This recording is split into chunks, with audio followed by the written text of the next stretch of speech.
Hi, and welcome back to the channel where we talk about everything eBay related and more. If you're a new beginner to eBay and you're wondering if you want to create a first listing, there's many ways you can actually create it. eBay has launched a brand new particular way you can create your listing. Now, the old way obviously had more information. It's actually cut down a bit more.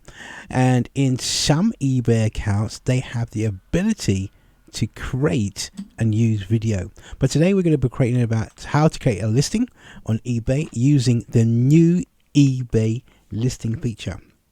So this is what the actual existing one used to create, but obviously there is a button that says use the new eBay creating tool. So what I'm going to do here is actually going to delete here, just delete that, and we're going to create a new listing. So what you would normally do, and this is quite important when you're actually starting for a new listing for the very first time, you will type in what the actual particular product is. Now we're talking about this thing called UPC, ISBN, EPA, EBID. Now, majority of new items in this world have a what we call, universal product code. Now, you'll find it like a barcode, and if you want to put it in, what it will do, it'll go and search for this particular code and bring back the item. And this is what's happening in the background. Instead of you trying to list something that eBay doesn't know about, it wants you to know that UPC code where you can group everything together and help find an item. If you're into books, this is ISBN. Now, every book has got an ISBN if it's actually published by a good company as well. The EPID, this is eBay's version of that, and they got a number, again, or a part number or product number. So it's got all these options you can actually use to go find out particular items.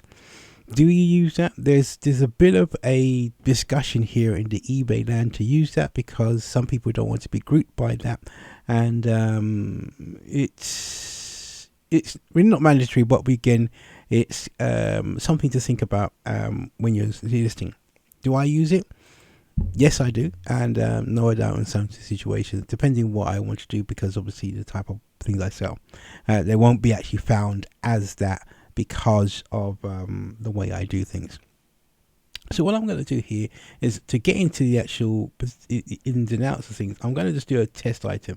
Now, as you can see, I'm starting to type. Obviously, eBay's giving you suggestions on what's going on. What you're seeing below here is the actual category is going to fall into, meaning that the item that you're trying to list is going to fall into a category, and it's very, very important to you to understand the category, because it affects a lot of things. It affects the price and also where your item is positioned. So I'm going to put in a mobile phone. Now, granted, obviously a mobile phone, Apple 12 or something like that. Okay, now I can get started, and what it will do, it will go around and try and find this particular item for me. Now you can select any of these items. Obviously, not every item. If yours doesn't list here, and not to worry about it, you can actually just you can go bypass this and continue without selecting a product. Now click on continue without selecting a product, and this will allow you to be able to create the information that you really want. And this is the new eBay listing tool. Of course, before you start, obviously making sure you've got the items that are photos already. Sometimes eBay will have photos pre-listed for you to actually do this. Now, if you've got your mobile phone, you can link them from your mobile phone and bring the images in. And in some particular cases, eBay has also got a video option in here. A lot of people may not have this when it comes to the video option, but not to worry, it's rolled out pretty later on. And you'll add your photos in here. Add it up to at least, try to use as much as photos and imagery as possible. If you don't have the item, try to get as much as possible where the end user can actually fill out. Now, this is the most important thing when it comes down to eBay. A lot of people do get it wrong, and what I'll do a complete video on this, how to get good eBay titles and what you should and what you shouldn't put in this eBay title. It's very, very important that you get this right, because getting this wrong, obviously you won't be found on eBay at all. So type in the more descriptions as much as possible of the item, and we'll go into a bit later.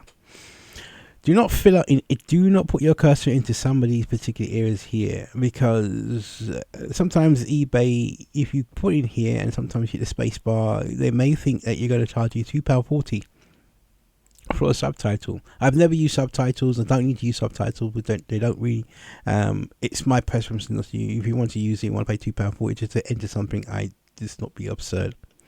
Now, remember I was talking about these category key things, and this is where it's quite important, whereby, again, where does this item that you're trying to put in live?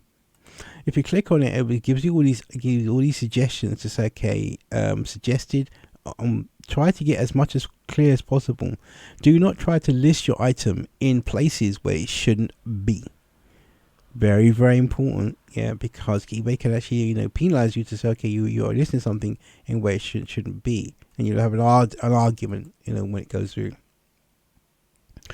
Now, when you move this shop category 1 is to do with your shop. Don't worry about that if you've got a store. And if you want to add on, we've got items specifics. This is also very, very important, because you've got to tell eBay all the information about the actual particular item. Is there anything special? In this situation, obviously, it's for phone. You can tell about the screen size. You can talk about lots of things inside here about the item itself. You can edit all the options and delete all the options. You can say, okay, you've got your features, materials, color, all these types of things. This will help the actual end person search for them, because if I'm looking for an iPhone silver or gold, you can put it inside here. So again, if I want to put a color, change the color and say, okay, what color is it? It's unique. There's a gold one here. Click on the gold and done. All right, and this can actually add all these things in here, and that's what you want to do. The more you add in the item specifics, the more you probably get found. Now, the variations, this is something quite different when you listen, is the condition. Again, you can choose in a situation like here, new or use. Okay, and it's very, very important you choose the condition, because obviously that helps the person find the action. Now, here's another bigger one. This is whereby the description of the item is got to be very, very complete when you do this. Having a good description will help the actual end user, understand if there's anything damaged or anything about the item when it comes down to a description. A good description, again, will say 1,000 words. You can have a custom template. If you've got lots of items, you can bring it down, make a template, and keep on copy and pasting the information.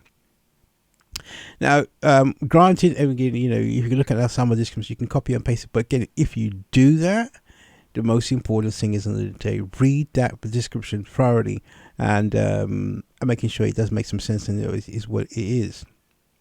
Here comes another important part, the price. And obviously the price of the item. I would make sure you get that price and factor in all the different costs that you normally would have to that particular item, and when selling as well.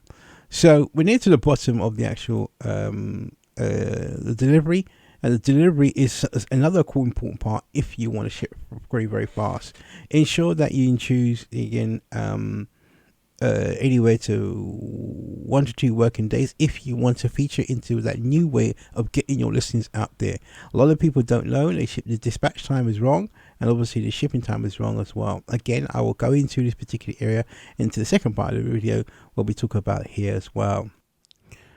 So once you're ready, you can scroll down to the bottom, and you will see you've got some buttons here. It says list with the display fees, and ensuring that or you want to save, or if you want to preview it and see how everything looks, and you can just click on the screen and you can preview the whole listing before we go live. So the blue button will list it live for you, and then you'll be all ready to go.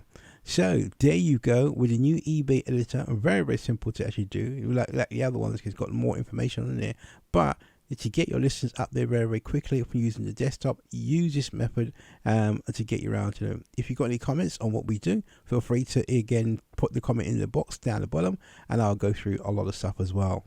Thank you for choosing easy. Bye bye. If you like information that we're providing, why not comment below? Have your say, share your opinion, and we can even solve some of the problems that you may be facing along the way. Like and subscribe to the channel to get exclusive updates on when things change on eBay and very more. That's it for now. Check out all the other videos that you may have missed here on this channel.